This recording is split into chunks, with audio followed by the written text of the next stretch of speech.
नमस्कार दोस्तों, चलिए देखते हैं उत्तर प्रदेश की बड़ी खबरों को। उससे पहले यह वीडियो आप किस जगह से देख रहे हैं हमें कमेंट में जरूर बताएं।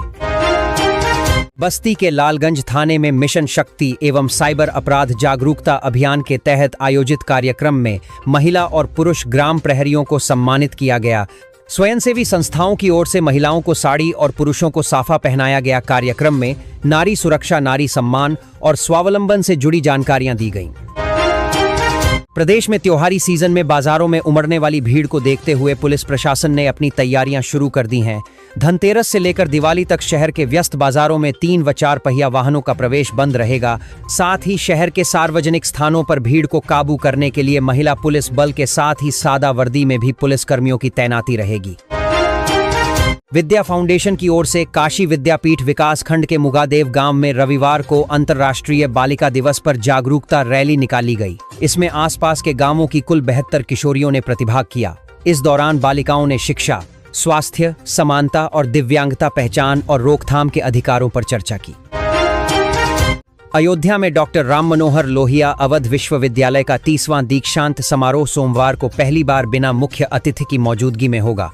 इसकी अध्यक्षता राज्यपाल आनंदीबेन पटेल करेंगी। विशिष्ट अतिथि के रूप में प्रदेश के उच्च शिक्षा मंत्री योगेंद्र उपाध्याय व उच्च शिक्षा राज्य मंत्री रजनी तिवारी मौजूद रहेंगी।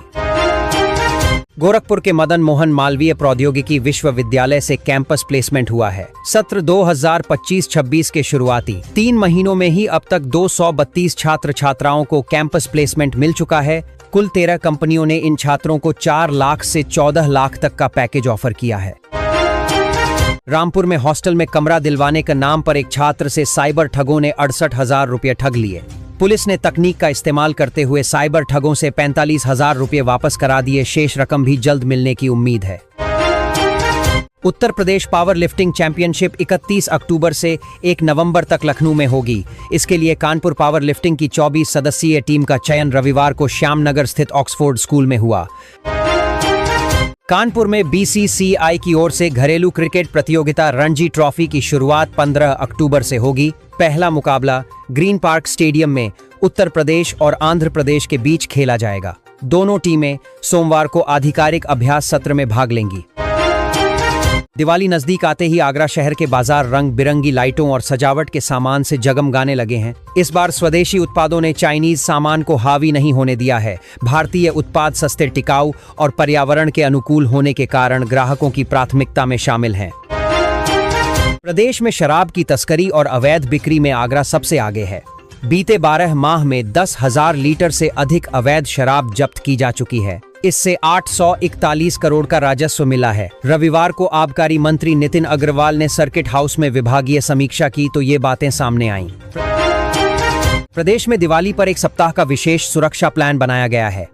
सीसीटीवी कैमरों से निगरानी बढ़ा दी गई है। बाजारों में अतिरिक्त फोर्स लगाया गया है। ट्रैफिक संभालने के लिए यातायात पुलिस के साथ स्थानीय थाने के पुलिसकर्मियों को लगाया जा रहा है। बस्ती में मुख्यमंत्री लघु सिंचाई योजना के अंतर्गत जिले को पंपसेट इंजन वितरण का लक्ष्य आवंटित किया गया है। इस बार 100 किसानों को इंजन पंप दिए जाएंगे। इसके लिए चयन की प्रक्रिया चल रही है। सरकार किसानों की आय दोगुना करने के लिए अब इंजन रहित पंप दे रही है। इसमें पहले चरण में लघु एवं सीमांत किसान ही इसके पात्र होंगे। आगरा में नगर निगम की सीमा में अब 69 श्रेणी के कारोबार के लिए व्यापार लाइसेंस पंजीकरण अनिवार्य होगा। नगर निगम ने पंजीकरण व रिन्यूअल के लिए पोर्टल तैयार कर लिया है। इस पोर्टल के माध्यम से श्रेणीवार तय फीस चुकाकर लाइसेंस प्राप्त किया जा सकेगा।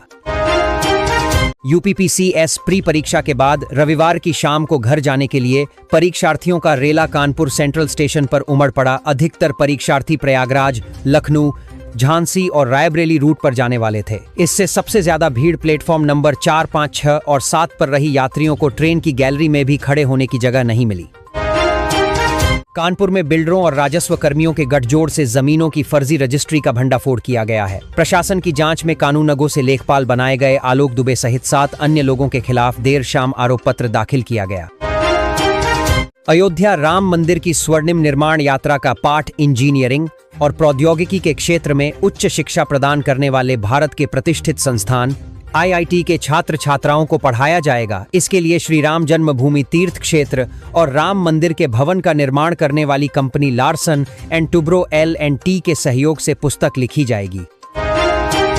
लखनऊ के वेदम विद्यालय की संस्कृति प्रथम की सोच को दर्शाते हुए इस कार्यक्रम में विद्यार्थियों ने भारतीय परंपरा और कला के साथ अपनी सृजनात्मक प्रतिभा का प्रदर्शन किया। कार्यक्रम में छात्र छात्राएं, अभिभावक और अतिथि सभी दीपों की लालिमा और गरबा की लय में आनंदित होकर झूम उठे। बरेली में क्रीड़ा भारती और कुंवर सुरेंद्र सिंह फाउंडेशन की ओर से आयोजित Shri Sanjay Agarwal memorial all India below 1700 classical chess tournament का रविवार को पीलीभीत बाईपास स्थित रिसॉर्ट में शुभारंभ हुआ। इसमें 25 राज्यों के 350 खिलाड़ी शामिल हुए। 3 दिवसीय प्रतियोगिता के विजेताओं को 10 लाख रुपए तक के नगद पुरस्कार दिए जाएंगे। गोरखपुर में बलदेव प्लाजा में एप्पल कंपनी के नकली उत्पादों की बिक्री का पर्दाफाश हुआ है।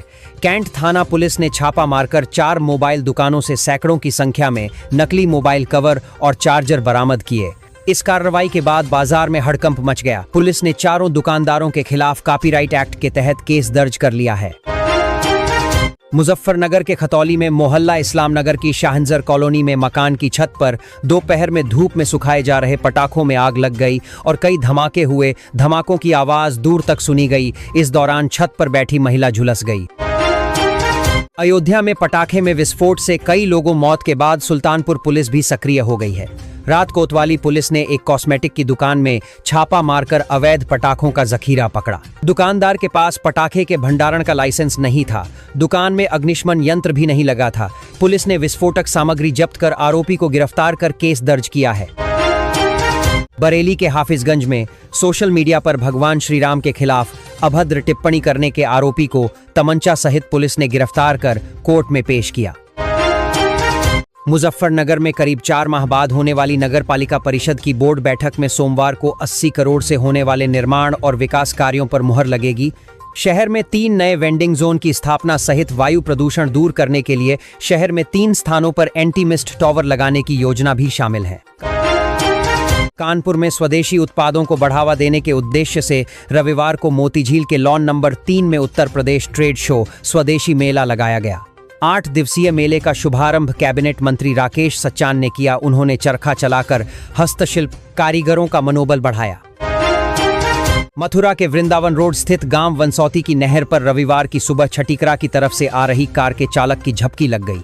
इसके कार पेड़ से टकरा गई। हादसे में चालक की मौत हो गई, जबकि 2 कार सवार घायल हो गए। घायलों को इलाज के लिए अस्पताल में भर्ती कराया गया।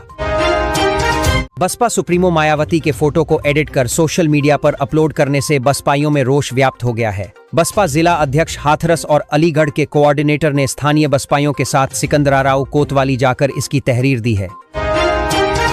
राज्य विद्युत परिषद अभियंता संघ ने लखनऊ में रविवार को मंथन शिविर का आयोजन किया। इसमें संकल्प लिया गया कि निजीकरण प्रस्ताव किसी भी कीमत पर स्वीकार नहीं किया जाएगा। इसके खारिज होने तक लड़ाई जारी रहेगी। साथ ही दीपावली पर उपभोक्ताओं को भरपूर बिजली मुहैया कराने का संकल्प लिया गया। इसके लिए 16 अक्टूबर को सभी जिलों में संघ की आम सभा का निर्णय लिया गया। तो ये थी आज की फटाफट खबरें। अगर आपको न्यूज़ पसंद आई हो तो चैनल को सब्सक्राइब करें, वीडियो को लाइक और शेयर जरूर करें। धन्यवाद।